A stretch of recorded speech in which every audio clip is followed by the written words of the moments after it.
పింఛం విప్పిన నెమలికి మల్లె తొలకరి జల్లుల మేఘం మల్లె అలజడి హృదయం మాడిన కూచిపోడి రంగుల దిద్దిన బొమ్మకు మల్లె కవితలు వద్దిన పుస్తక మల్లె సంతోషంలో ముద్దుగా ఈ అమ్మాడి ఆరారు ఋతువుల అందం ఒకటిగా కలిపి వింతలు ఏడు పక్కకు జరిపే కొత్తగా పుంతలు తొక్కెను ఈ అరవిందం అమ్మమ్మో తాండవమాడే కృష్ణుడి నుండి వేణువ గానం తీయగ పండి రాధకు ప్రాణం ముప్పొంగే ఆనందం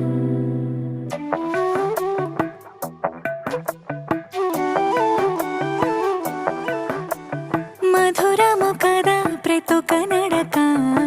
నీతో కలిసేలా తరగని కథ మనదే కనుక మనసు మురిసినిలా ఉసురేమో